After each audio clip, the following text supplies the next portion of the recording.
This is the fast auto team for Decaying Naturas Hell difficulty. I'm going to go over the general mechanics for each phase and talk about replacement units because there's a lot of moving parts and some people might not have all the units that I'm using. So for phase 1, the mechanic is that he's going to put Decaying Curse on your highest attack ally, which is going to just make them do no damage, pretty much. There's two ways to get around this. Either use a non-attack skill to dispel the effect, or just kill the boss with the other two units, then you don't really care about having the Decaying Curse. So I'm using the method where we just kill the boss with Celine plus Gala, and then Scout here is going to face tank the Decaying Curse, and we don't care about him. If you are trying to cleanse the Decaying Curse, you have a bunch of options. It's literally any unit with a non-attack skill. If you're trying to match element or something, then Vivian, S3, Zahawk, he'll use S2 on auto as well. If you're doing, let's say you're doing fire or something, you could do Tori. Tori would be able to cleanse this. There's a lot of options. It's just whatever you have. We'll be just using Celine Gala as our DPS. And for other DPS options, it's just whoever does damage. You could move Afternoon Soak Flan over here and then do Flan Tori +1 or something. Just as long as they're not ice, of course. So let's take a look at their stats, starting off with Celine. For Celine, just give her Destro Pen Gear with her personal artifact is fine. Yeah, just make sure she does enough damage that Gala will be able to kill, because you just want to make sure that these two are able to kill the boss by themselves.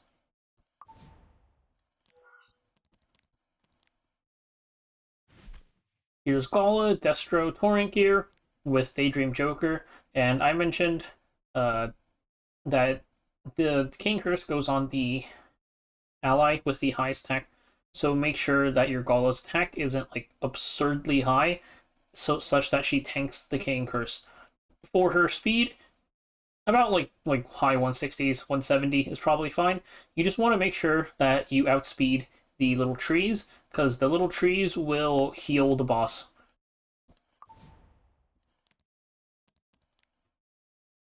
Then lastly, this is just here as a meme, just max out the attack of your third unit so that they tank the Decaying Curse. It can be literally any of these units. So now for phase 2, the mechanic in phase 2 is there's little mushroom things. You have to kill the mushrooms before you can damage the boss. That's pretty much it. So we're just going to use Mercedes for attack buff plus AoE, and then BBK to S3, kill the ads, extra turn, hit the boss. Afternoon Soak Flan, follow up, dual attack. Yeah, you get the idea. Once the mushrooms are all dead, the boss is pretty squishy, not that hard to kill him, so you should be fine. I think BBK is kind of just best slot for this because of the way she just kind of kills everything and then instantly gets an extra turn. But you can just run 2 AoEs and then a DPS and you'll be fine. If you're not using Gala in phase 1 or something, you could just do double AoE kill and then Gala go. Something like that. First up, Mercedes. For Mercedes, you just want to make sure she's going first. Everything else doesn't really matter. You should, of course, give her damage so that she can help your BBK kill everything. And then her artifact, any damage artifact works fine.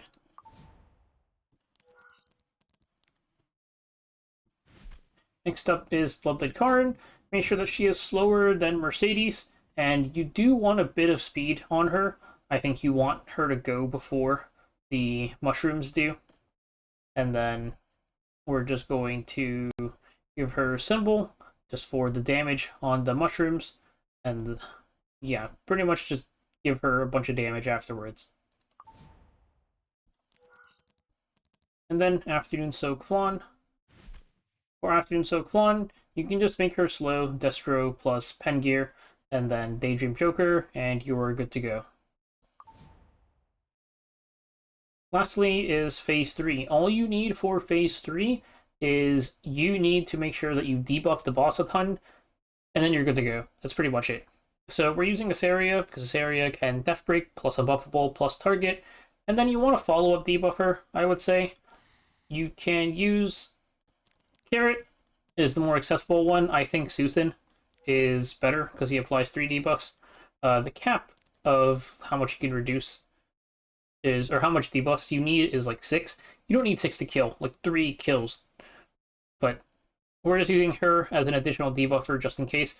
Another replacement, because obviously we're using Genesis Ross, if you just make your Nurse Yoha, like, slower than Iseria, so it goes Iseria, then Yoha, then Ross, that also works.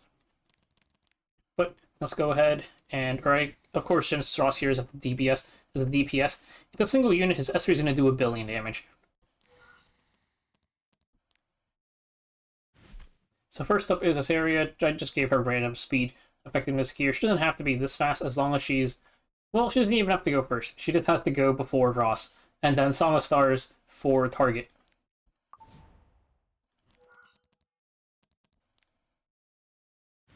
Next up is Carrot. Just give her some effectiveness and then make sure she goes before Ross. And you are good to go. The rest of her stats don't really matter. And then lastly, Genesis Ross. Genesis Ross, whatever your normal gear is on him is going to work fine, and then give him Daydream Joker.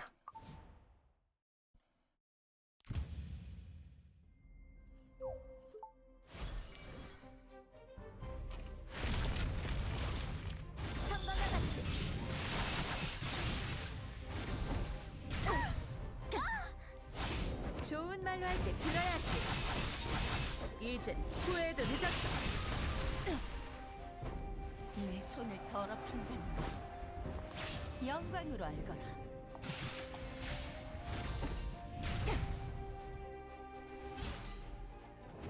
블레이저!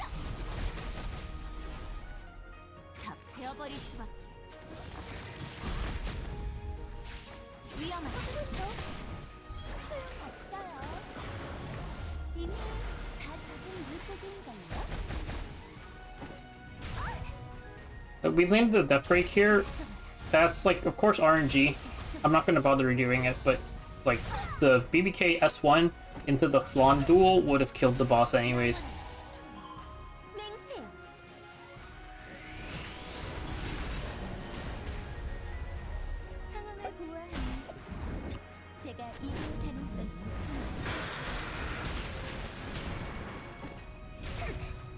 심판은 벗어날 수 없어. 명하노니 파멸하라. For that, phase 3, for what I've tested, 3 debuffs is pretty much the minimum to one-shot the boss. Even if you land 2, it's probably fine. Because your Iseria is still going to, like, Death Break and target on S1, and then your Ross is just going to hit the boss and kill him normally. Also, this is one of the reasons why Suthen's better than Carrot, because Carrot will detonate her burns, and Suthen will just burn normally on his S1.